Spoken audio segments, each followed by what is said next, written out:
welcome to The One Show, live on BBC One and iPlayer with Jermaine Genus. And Alex Jones, and as it's Wednesday, joining us in the studio is Matt Allright with this week's Watchdog. Yeah, tonight we reach out to BT Openreach, the telecoms giant that's behind most of our internet, to ask why many customers can't get through when they're in a stew. We've had to send a letter to make things better. And what's driving your car insurance premium through the sunroof? The Association of British Insurers is here to explain why their hikes have us taking to our bikes. Oh, thank you, Matt. Good rhyming. And we have some brilliant guests with us tonight. The king of ballroom, Strictly Judge and Sunday Times bestseller, Anton du Beke, is here with more tales of drama and dance from his latest novel. And from celebrities dancing to celebrities racing across the world, racing driver Billy Monger tells us about the gruelling journey he made with his sister Bonnie from Africa to the Arctic. No phones, no flights and no VIP treatment. Nothing. Nada. Also coming up, the recent news about the felling of the 200-year-old sycamore by Hadrian's Wall has shown just how much a tree can mean to so many people. Now, tonight, Chris Packham is going to be celebrating these ancient giants of the natural world, and we'll be revealing which one has been crowned the nation's favourite. We will indeed. And we want to hear from you as always, so if you've got a question for Billy or Anton, please get in touch in all the usual ways. But first, let's connect with Matt. Yeah. Are you getting enough fibre? We're told that within the next couple of years, across the UK, faster fibre internet should connect the vast majority of us to the world to give a sharper, clearer picture of what's going on. So, why can it be so hard to get a reliable connection to the firm that's supplying it all? We've got used to the idea of being connected. In the UK, the vast majority of broadband companies rely on one firm to look after the cable network that can give us super fast speeds. That company is Openreach.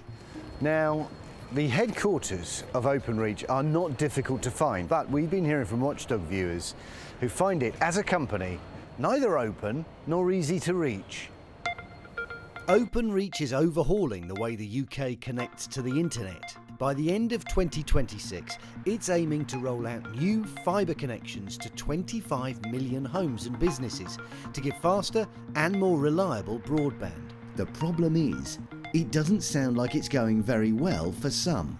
Yinka ordered fast fibre broadband through her provider Vodafone. It sent Openreach to lay the necessary cable. He has a look and then goes to try and put the cable through. He also discovers, he says, there's a blockage. He'll mark it up and then keep me informed. With no fibre installation, Yinka at least still had her old broadband connection. Or so she thought. The router was flashing red. I then rang Vodafone. The customer advisor said, you asked to be transferred to fibre. That's pending, and as a result, you've been cut off. But they've disconnected you when they know that they can't give you the new fibre service. It sounds like a massively frustrating process. Yeah, a couple of months of hell. Have they offered any kind of compensation? The government guidelines, they said, is £5.83 a day for the duration for which you're disconnected. Yinka was without internet for over a month. She's reconnected now, but with her old system, and has been told after all that, fibre just isn't an option right now. But for Nigel, it's the only option. As the network's being updated, old copper lines are being phased out. Nigel's are being cut off imminently. Thankfully, his provider PlusNet told him Openreach would connect him with fibre. What he wasn't expecting to hear after a site survey was that he might get a bill for over £2,000. Nigel thinks the solution is simple. This one here is the pole on the other side of the road. Nothing can happen until an engineer visits, and progress is slow. We've had many missed appointments, probably 8 in total now. What needs to happen, Nigel? Would love to be connected. We needed decent internet for our business and also for the farm security with CCTV cameras. We've got no more than 2 megabytes of internet and we're paying £44 a month for it. Frustratingly for Nigel, he's having to deal with all of this via his broadband provider, which is relying on Openreach to get the job done. It's a system Richard Newdegg from Uswitch knows very well. The way the system is set up with OpenReach is your contract is actually with your retail provider. They're interfacing often with OpenReach in the background, but as customers, we don't get direct access. There's clearly a frustration in the process. It's just not okay to leave someone with no connection at all. I wanted to get a message to OpenReach on behalf of Yinka and Nigel. It's proved hard to contact, and I didn't want to rely on the internet, so I've gone analogue. A good old letter to the head office, hand delivered. Good luck. See you in a bit, guys. And guess what? We got a response. OpenReach told us it's really sorry and it intends to learn from and fix the issues raised. It's missing fewer appointments than ever and completing more than 30,000 new full fibre orders every week. It says it can be contacted directly through its website and social media. It's only responsible for one element of a connection, but it can face some challenges such as permissions. It knows there's room for improvement. It's spending over £15 billion on faster, more reliable full fibre broadband. Vodafone apologised to Yinka. It said it depended on OpenReach for a resolution. It says OpenReach found work was required, but a third party rejected its request. It's committed to improving customer experience. Yinka's original connection has now been restored, and it's offered her compensation. Nigel's provider PlusNet declined to comment. OpenReach. If you want fibre to be a staple part of people's digital diet, you need to serve it up for them on a plate and be around if the transition doesn't go smoothly. Time to get up to speed. Very important to say, we are all entitled to decent and affordable internet. And if you're not getting it, do get in touch with us. It's very easy. Watchdog at bbc.co.uk, at BBC Watchdog on socials. And guess what? You can still write a letter. Watchdog, BBC, W1A 1AA. Now, one of the wonderful things about having the internet is that we can easily share things in real time. So let's have a little experiment, please. Email us a picture of your dog to the one show at bbc.co.uk right now, and it could be today's Watchdog. Well, I tell you what, now that you've said that, it's going to back up our system no end, isn't it? It'll be flying. It'll be cute, though. Yeah, we get some cute ones. We want a big backlog of Watchdog dogs. Somewhat less cute, however. And more worrying is what you've been telling us about the size of your car insurance premiums, which in many cases have grown in the space of a year from a Shih Tzu to a giant Schnauzer. Carolyn from Barry Island does not like what's occurring. Last year, she was paying £280. This year, £484. Nothing in her circumstances has changed, except she's got a year older. She only pops to Cardiff in the car occasionally. Drew says his is up by 45% with no changes to the cover. Jason, he renewed in September. It's gone up from 380 quid to 580 quid. He's never made a claim in 36 years of driving, We've had loads of messages just like that. I think the big question that everyone's asking is, like, why are these rises happening now? It's an excellent question. It's the one I put to Mervyn Skeet from the Association of British Insurers earlier. It's been driven by costs, so insurers are suffering immense increases in costs. So, for example, there's a 46% increase in car repairs. There's a 28% increase in replacement parts and vehicles. So there's a lot of increases in cost that insurers are facing right now. But it feels like the circumstances of the people being insured haven't changed. Have these costs suddenly come in the last year? So the costs have grown a lot in the last year, so it's way above the inflation rate. So there's a lot of new costs coming in this year, yes. The thing I think that people really struggle with is that we end up playing a game with our insurers where we have to get to the last knock-ins and saying, I'm leaving, and suddenly they come up with a much better deal. Why do we have to play silly games? Well, obviously I can't comment on individual interactions between customers and their insurers. This is the way the industry works. It's not individual insurers. So they may have changed their cover, for example. So when they ring up their insurer, they might say they want an additional excess or something like that, and additional excess will change the price of the premium. So it varies on what the discussion would be between the customer and the insurer. OK, I think at the moment, though, when people are struggling so much, it doesn't feel like insurers are giving us much back. They're not cutting us much slack and trying to find us better deals at the point where they're offering them. I think insurers are really struggling with the cost themselves. I think we all empathise with increasing premiums. Nobody wants to see the premiums going up, but they are going up because of the costs are going up. That's what's driving the premiums up, is the costs. Is this in part punishment?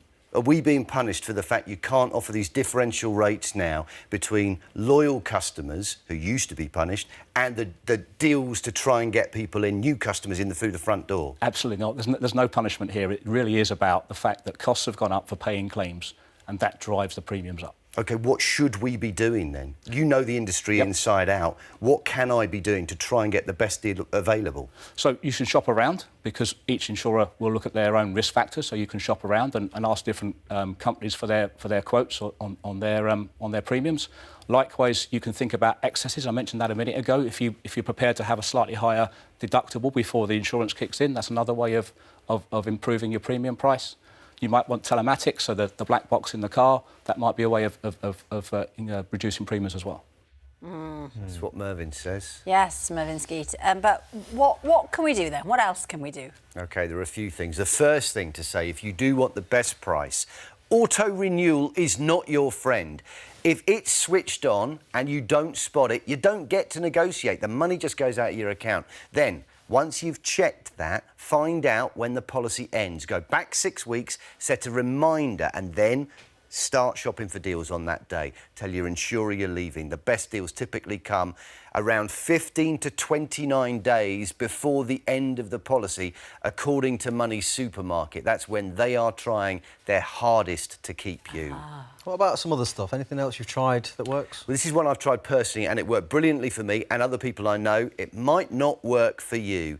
Adding experienced named drivers to a young main driver's policy can bring down the premium substantially. Now, you can't change the main driver. That's called fronting. That's against the law. But just see what happens if you add a mum, dad, aunt or uncle who may drive the car. It saved me hundreds.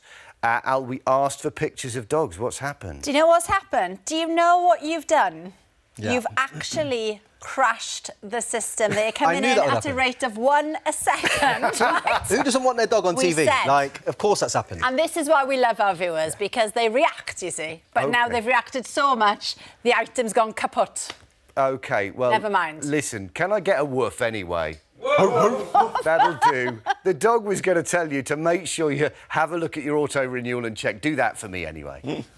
Get your dog to check if you like. Big news. Next week is Be Scam Safe Week across Watchdog, Morning Live and the rest of the BBC. We are sticking it to the scammers by telling you some very simple things you can do to stay out of their clutches. The banks, the phone providers, they're on board too.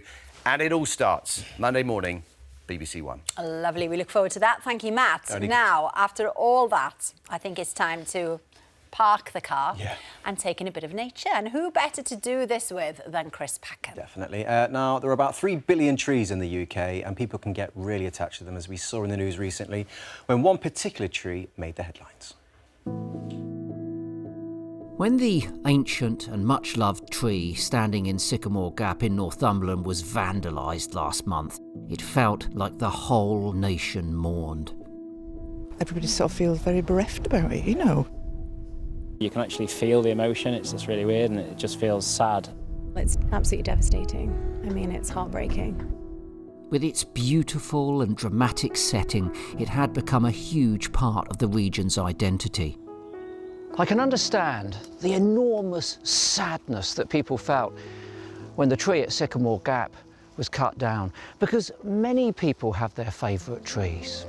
Trees they might see whilst they're walking every day, trees that hold a particular and special meaning for them. They don't just mark the landscape, they mark the landscape of their lives. And I've got to show you my favourite tree. Just look at this. What a magnificent tree. I used to come and sit there and I would contemplate the world and put myself in perspective. This is a beech tree, 350 to 450 years old. Imagine if trees could talk, all of the things that have happened here, all of the life that it supports. Oh, I love this tree. And As a nation of tree lovers, every year we celebrate some of the UK's most treasured examples in the Woodland Trust's Tree of the Year competition. This year, the emphasis is on urban trees. Entries were whittled down to 10, and you've been voting for your favourite. And we can reveal the final 3 vying to become Tree of the Year. This fantastic sweet chestnut is in Greenwich Park, London. It was planted at the request of King Charles II as part of a grand redesign. I come here to this park every day, I see that tree first thing, and when we saw it was nominated for Tree of the Year, we were overjoyed. This sweet chestnut is amazing, and that's why it should win. With its beautiful twisted trunk, it remains a key landmark today. In Acton Park, Wrexham, is another sweet chestnut, which has withstood many challenges during its half-millennium, from post-war plundering of the park for firewood to dozens of deadly storms. Now, the majestic tree is a much-loved feature in the community. Is it your special tree? Yeah. Yeah? Is the tree going to win? Yes! That was a yes! Lastly, the Crouch Oak in Addlestone, Surrey, is thought to be around 800 years old. We think that the tree could be older than Barry. Amongst its claims to fame, Queen Elizabeth I is believed to have picnicked beneath its branches, so the locals are rightly proud of it. We love the Crouch Oak! All 3 are very beautiful, but there can only be one winner. So which will be Tree of the Year? Ah, see, trees are special, aren't they? Now, thanks, Chris, and we can now exclusively reveal the winner of the Woodland Trust Tree of the Year 2023 competition. The winner is the sweet chestnut tree in Acton Park, Wrexham. Huge congratulations to all of the locals there. Congratulations. She's a beauty. Is it a he or a she? It's a beaut. Whatever it is, it's an absolute beaut. She is a beauty. Yeah, you win. Now, we're keeping with the great outdoors theme because we're very excited to announce that Autumn Watch is coming to the One Show next week. Yes, Chris, along with his Autumn Watch colleagues, Michaela, Gillian and Iolo, will bring us some of the most beautiful wildlife spectacles of the season. Yeah, they will. And tomorrow, Chris will be telling us what to expect, highlighting some of the brilliant autumnal stories we'll be bringing you next week, and you're not going to want to miss it. Absolutely. Time now to welcome our first guest. It's Mr. Twinkletoes himself, Anton Dubeck. Twinkletoes, I love it when you call me Twinkletoes is back. So, does Twinkletoes have a favourite tree? Oh, I have to say your sort of mood music, because you were about to announce that tree, could have done with a bit of oomph. I did. Really? I felt it was a bit sort of. I thought it was a good pause. It was a nice pause, but the music could have been a bit more upbeat. I mean, the trees won't be watching, to be fair, but. Oh, well, you say that.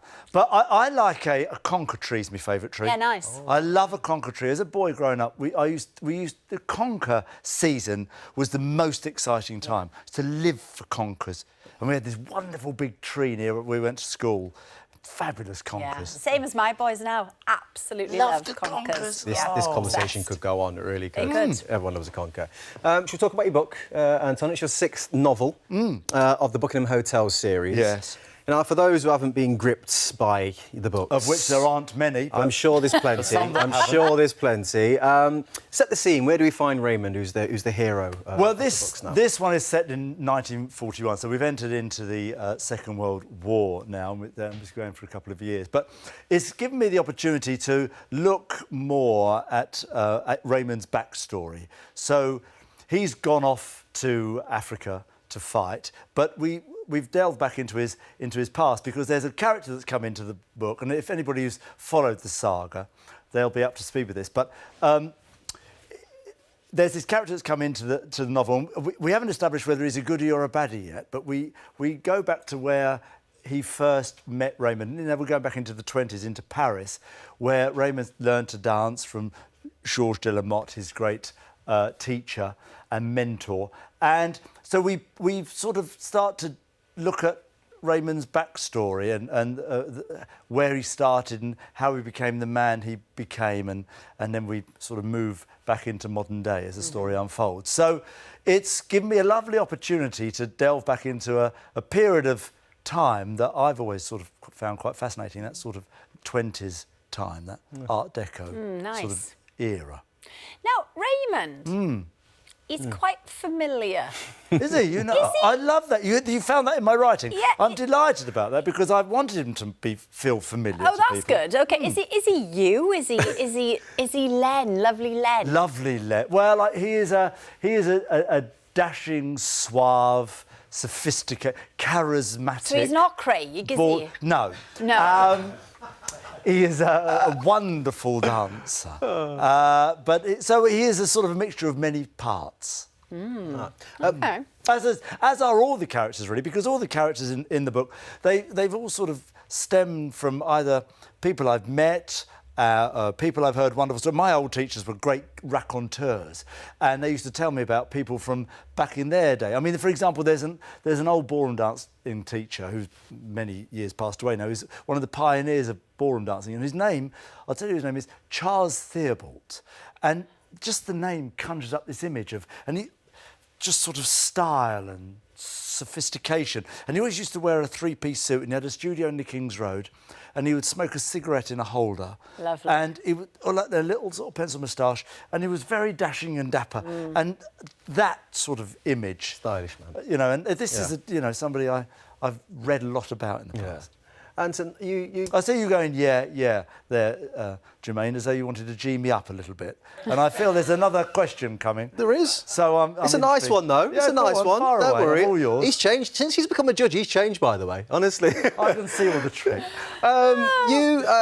Just a quick one on this one, because you touched on it a little bit. If there was an area you could go back into, would it be the 20s? Well, I find the 20s fascinating. I mean, that period between the two wars is an interesting period. I mean, the period before the First World War is fascinating, coming out of the Victorian era into a new century, and then we're into the First World War, and then the war to end all wars, and little did we know it, rather than an end of the Great War, it'd be just an amnesty before the little did we know. But so much changed, and dance became ballroom dancing was sort of thriving now, and then we had the 20s, which were swinging, and the Charleston came in, and all this sort of decadence and the time and the music, and jazz suddenly became a bigger thing, and people would dance with each other, touching bodies. Before we would dance apart.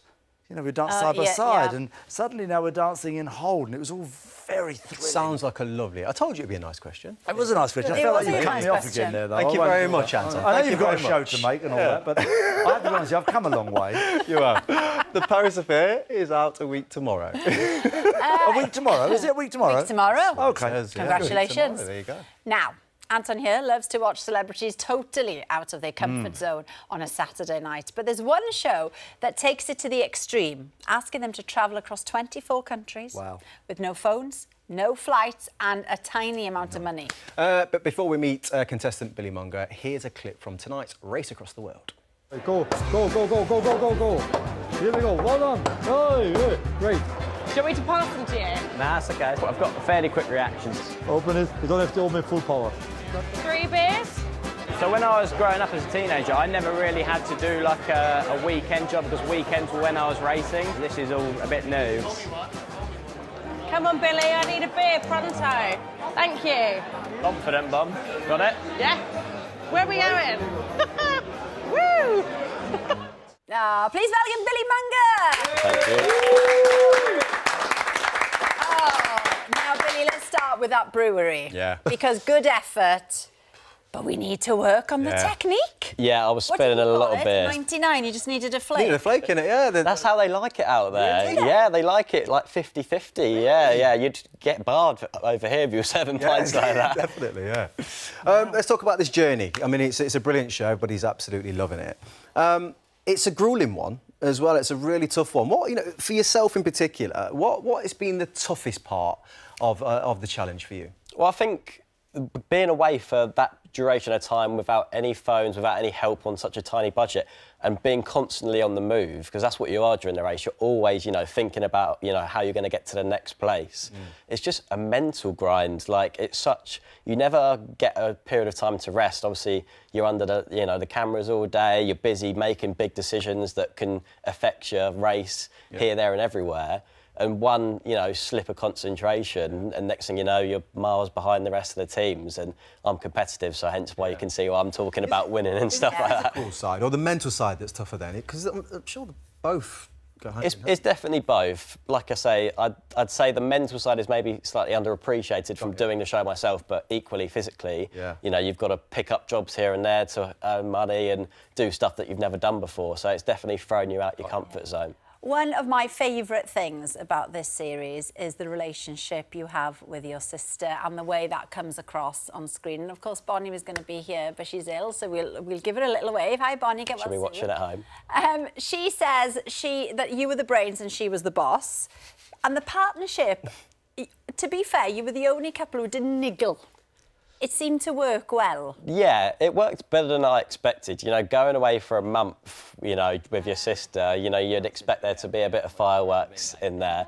But actually, I think we ended up complementing each other pretty well as a team, which I wasn't surprised about because, you know, when me and my sister get along, we get along really well, but equally we can have big blow-ups. So, you know, maybe I thought the balance would be slightly trickier to manage, but yeah, it was a great experience and one that I really love sharing with her. And you mentioned, like, no phones, you know, none of those gadgets that can distract us kind of when we're travelling and stuff. And I'm guessing a lot of it is spent maybe on trains or just finding your way to certain routes. You must have maybe found a lot out about each other. You know, even though you're siblings, that, you know, just the ability just to talk to each other properly must have been nice. Yeah, definitely. There was a lot of time where, you know, we were sat on buses and trains, like you said, and because you don't have your phones and you don't have, you know, ways to entertain yourself that we're used to in, like, normal life. You've got a person sat next side to you, obviously that's my sister, and it was like, yeah, we just ended up chatting and talking about all sorts, our childhood, you know, stuff that we want to do in the future, like lots of conversations we probably wouldn't normally have on a day-to-day basis. But yeah, I've definitely learnt a lot about Bonnie, and I think she learnt a lot about me. Hopefully all good stuff. Special experience to share, isn't it? Now, their mantra, a bit like yours, Anton, was fast and cheap. Fast and cheap. Fast and cheap. And that worked for you, didn't it? Sounds like me, doesn't it? I think that's part of the show. Obviously, I'm competitive, so that was where I think the fast element came.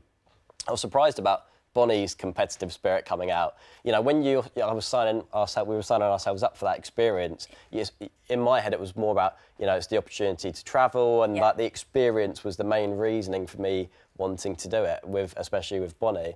But it didn't take long for that speed element to come into it, and you've got to be cheap doing it because you just don't have any money. You've got to, you know, really be on a tight budget with things. Well, people are absolutely loving it, Billy. So thank you very much. And Celebrity Race Across the World continues tonight at 9 p.m. on BBC One and iPlayer. Now, all we can hear is there's loads of dogs on the iPad. There's dogs on the iPad. Here we go. We're going to do loads. OK, so Macaulay floppy ears.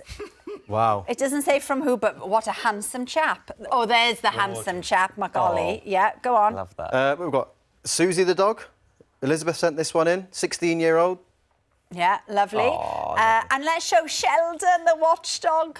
So cute. There's Sheldon. Very, very sweet. Well, thanks to all of our guests tonight, Billy, Anton, and of course the Matt. Roman and I will be here tomorrow with Zoe Ball, Jill Scott, and we'll introduce you to the brilliant young people who are taking part in our Children in Need Challenge. Have a lovely evening. See you tomorrow. Good night. Bye-bye.